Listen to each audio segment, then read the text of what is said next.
Hello बच्चे। आज हमारे चैनल पर सभी का स्वागत है। आज हम लोग क्लास 9 का सेकंड चैप्टर भारत का भौतिक स्वरूप भूगोल का है। यह सेकंड चैप्टर, उसके बारे में हम लोग आज पढ़ेंगे। भौतिक स्वरूप से आप क्या समझते हैं? भारत की विभिन्न स्थलाकृतियों वाला एक विशाल देश है जहां पर हर प्रकार की भू आकृतियां पाई जाती है। भू आकृति का मतलब पर्वत है, मैदान है, मरुस्थल, पठार और द्वीप समूह। यहाँ पर्वत है, मैदान है, रेगिस्तान है, पठार है और अंडमान द्वीप समूह। अब हम लोग नेक्स्ट बोलते हैं भूगोल का पिता कौन है। तो भूगोल के पिता H.F. टॉर्जर ने हिकैटियर्स को भूगोल का पिता माना जाता है, जिसने स्थल भाग को सागरों से घिरा हुआ माना तथा दो महादेशों का ज्ञान दिया। प्लेटो की विभिन्न गतियां। प्लेटो के विभिन्न गतियों के बारे में हम लोग जानेंगे। यहाँ 3 प्रकार की इनकी गतियां हैं। प्लेटो की गति के कारण प्लेटो के अंदर और ऊपर की ओर स्थित महाद्वीपीय शैलों में दबाव उत्पन्न होता है। इसके फलस्वरूप वलन, भंशीकरण तथा ज्वालामुखी क्रियाएं होती है। प्लेटो की गति के 3 वर्गों में बांटा गया है। कुछ प्लेटें, पहला है, एक दूसरे के निकट आती है तथा अभिसारित परिसीमा का निर्माण करती है। अभिसारित परिसीमा का निर्माण करती है। दूसरा, जबकि कुछ प्लेटें एक दूसरे से दूर जाती है और अपसारित परिसीमा का निर्माण करती है। जब दो प्लेट तीसरा है, जब दो प्लेट एक दूसरे के नजदीक आती है तब या तो वे टकरा कर टूट सकती है या एक प्लेट के फिसल कर दूसरे प्लेट के नीचे जा सकती है। कभी कभी वे एक दूसरे के साथ क्षैतिज दिशा में भी गति कर सकती है, पर रूपांतरण परिसीमा का निर्माण करती है। इन प्लेटों में नेक्स्ट है, लाखों वर्षों से हो रही गति के फलस्वरूप महाद्वीपों की स्थिति एवं आकार में परिवर्तन हुआ और भारत की वर्तमान स्थलाकृतियों का विकास भी इसी कारण की गति से प्रभावित हुआ है। पहला यहाँ दिखाया था कि एक कुछ प्लेट एक दूसरे के निकट आती है और अभिसारित हो जाती है। दूसरा है, पहला का यहाँ दिखाया हुआ है। दूसरा है, एक दूसरे से दूर हो जाती है। कुछ प्लेटें जो है एक दूसरे से दूर हो जाती है, अपसारित परिसीमा का निर्माण करती है। यहाँ दूर हो जा रहा। और तीसरा जो है, वे टकरा कर टूट सकती है। जब दो प्लेट एक दूसरे के नजदीक आती है तब वह टकरा कर टूट सकती है या प्लेट फिसल कर दूसरे प्लेट के नीचे आ जाती है। यहाँ पर तीसरा का दिखाया गया है। मुख्य भौगोलिक वितरण। इसके मुख्य भौगोलिक वितरण के बारे में हम लोग जानेंगे। भारत की भौगोलिक आकृतियों का विभिन्न वर्गों में विभाजित किया गया है। पहला, हिमालय पर्वत श्रृंखला। दूसरा, उत्तरी मैदान। तीसरा, प्रायद्वीपीय पठार। चौथा, भारतीय मरुस्थल। पांचवा, तटीय मैदान। और छठा, द्वीप समूह। यहाँ पर्वत, मैदान, पठार, मरुस्थल और तटीय मैदानी है क्षेत्र। और यहाँ द्वीप समूह का बारे में बताया जाएगा। द्वीप समूह है। हिमालय पर्वत, पहला के बारे में हम लोग जानकारी प्राप्त करेंगे। हिमालय पर्वत सबसे भारत की उत्तरी सीमा पर विस्तृत हिमालय भूगर्भीय रूप से युवा एवं बनावट के दृष्टिकोण से वलित पर्वत श्रृंखला है। ये पर्वत श्रृंखलाएं पश्चिम पूर्व दिशा में सिंधु से लेकर के ब्रह्मपुत्र तक फैली है। हिमालय विश्व की सबसे ऊंची पर्वत श्रेणी है। एग्जाम में पूछता है कि हिमालय विश्व की सबसे ऊंची पर्वत श्रेणी है और एक अत्यधिक असम अवरोधों में से एक है। ये 2400 किलोमीटर की लंबाई में फैला एक अर्धवृत्त का निर्माण करते हैं। इसकी चौड़ाई कश्मीर में 400 किलोमीटर एवं अरुणाचल में 150 किलोमीटर है। हिमाचल,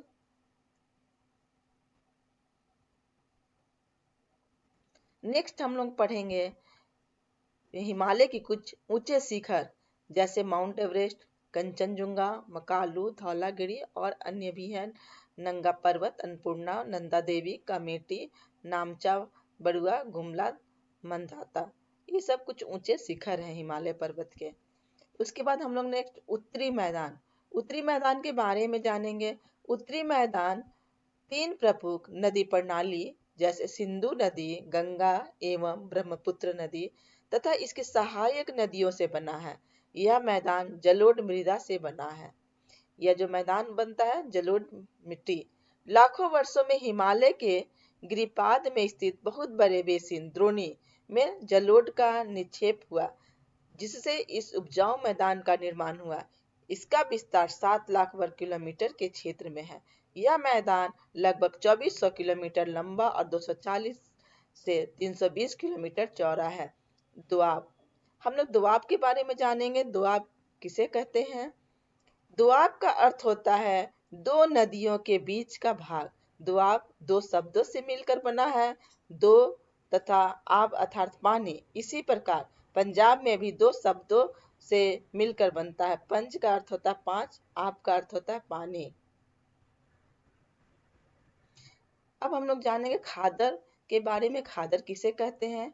खादर उस भूभाग को कहा जाता है जहां प्रतिवर्ष नदियों की बाढ़ का पानी पहुंचता रहता है। इस भाग की मिट्टी सदैव नवीन होती रहती है। खादर की भूभाग की यह विशेषता है कि यहाँ मिट्टी सदैव पोषक तत्वों से भरपूर रहती है। नदियों की बाढ़ के साथ बहकर आई मिट्टी इस भूभाग को पूरी तरह से उपजाऊ बना देती है। खादर के बारे में हम लोग पढ़ते हैं बांगर। इसी तरह खादर और बांगर में मिट्टी में क्या अंतर है? खादर मिट्टी और बांगर मिट्टी में, खादर मिट्टी नवीन जलोढ़ मिट्टी को खादर कहा जाता है और प्राचीन जलोढ़ मिट्टी को बांगर कहा जाता है। खादर मिट्टी बांगर मिट्टी से अधिक उपजाऊ होती है। खादर मिट्टी ज्यादा उपजाऊ होती है, बांगर मिट्टी खादर मिट्टी से कम उपजाऊ होती है। खादर मिट्टी प्रायः चिकनी होती है तथा इसमें कैल्शियम का अभाव होता है। इस बांगर में इसमें कंकड़ होती है तथा इसमें कैल्शियम कार्बोनेट होती है। यह एग्जाम में 2 नंबर के प्रश्न में पूछे जाते हैं। प्रायद्वीपीय पठार, प्रायद्वीपीय पठार के बारे में हम लोग पढ़ेंगे। प्रायद्वीपीय पठार एक मेज की आकृति वाला स्थल है जो पुराने क्रिस्टलीय, अग्नेय तथा रूपांतरित शैलों से बना है। यह गोंडवाना भूमि के टूटने एवं अपवाह के कारण बना हुआ है तथा यही कारण है कि यह प्राचीनतम भूभाग का एक हिस्सा है। इसी पठारी भाग में चौड़ी तथा छिछली घाटियां एवं गोलाकार पहाड़ियां हैं। इस पठार के 2 मुख्य भाग हैं, मध्य उच्च भूमि तथा दक्कन का पठार। मध्य उच्च भूमि और नेक्स्ट दक्कन का पठार। नर्मदा नदी के उत्तर में प्रायद्वीपीय पठार का वह भाग है जो कि मालवा के पठार के अधिकतर भागों तक फैला हुआ है, अधिकतर भागों पर फैला हुआ है। प्रायद्वीपीय पठार की एक विशेषता यहाँ पाई जाने वाली काली मृदा है। यहाँ काली मृदा मिलती है जिसे दक्कन ट्रैप के नाम से भी हम लोग जानते हैं। इसकी उत्पत्ति ज्वालामुखी से हुई है, इसलिए इसके शैल अग्नेय हैं।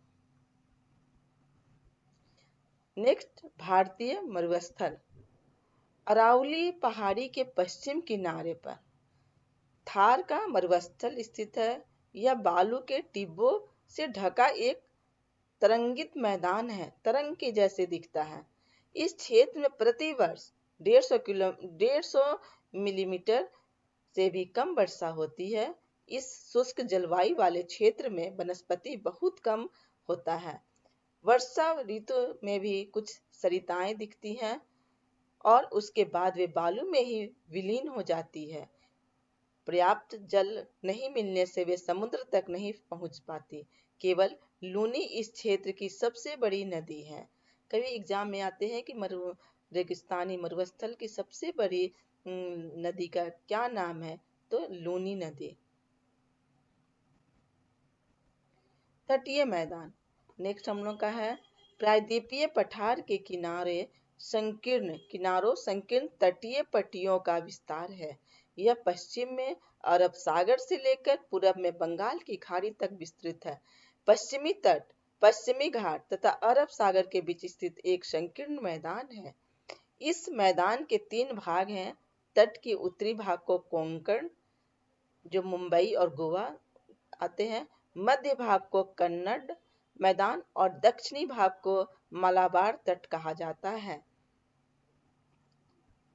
यह मालाबार तट है, कनकड़ तट है, कोंकण तट है। नेक्स्ट कोरोमंडल तट, काकीनाडा तट और उत्कल तट, उत्तरी सरकार तट। बंगाल की खाड़ी के साथ विस्तृत मैदान चौड़ा एवं समतल है। उत्तरी भाग में इसे उत्तरी सरकार कहा जाता है।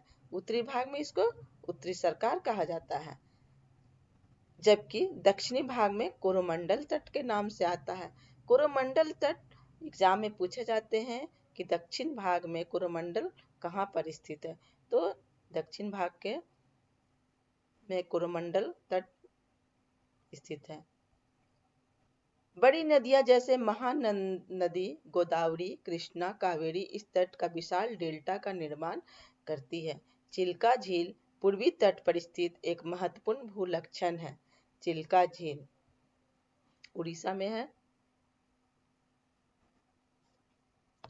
नेक्स्ट टॉपिक हम लोग का आएगा द्वीप समूह। भारत एक मुख्य स्थल भाग अत्यधिक विशाल है। इसके अतिरिक्त भारत में 2 द्वीपों का समूह भी स्थित है। केरल के मालाबार तट के पास स्थित लक्षद्वीप द्वीपों का यह समूह छोटे प्रवाल द्वीपों से बना है। पहले ही इसको लकाद्वीप, मीनाकाय तथा एमिन द्वीप के नाम से जाना जाता था। 1973 में इसका नाम लक्षद्वीप रखा गया। यह 32 किलोमीटर के छोटे से क्षेत्र में फैला हुआ है। बंगाल की खाड़ी में उत्तर से दक्षिण की तरफ फैले द्वीपों की श्रृंखला की ओर ध्यान दिया जाता है। यह अंडमान और निकोबार द्वीप है। यह द्वीप समूह आकार में बड़े संख्या में बहुल तथा बिखरे हुए हैं। अंडमान निकोबार के बारे में बताया गया है। यह द्वीपों से द्वीप समूह है।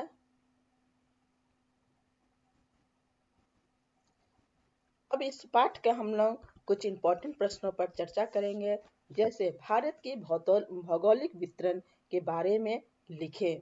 दूसरा प्रश्न है खादर और मांगर में क्या अंतर है। नेक्स्ट प्रश्न आता है दोआब किसे कहते हैं। फिर नेक्स्ट क्वेश्चन है उत्तरी मैदान की 3 प्रमुख प्रणालियों के नाम लिखे।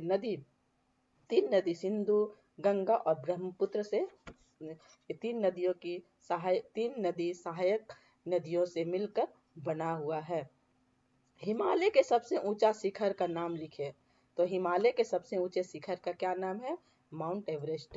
ये सब प्रश्न एग्जाम में पूछे जाते हैं। और धन्यवाद बच्चों, मेरे चैनल को लाइक कीजिएगा।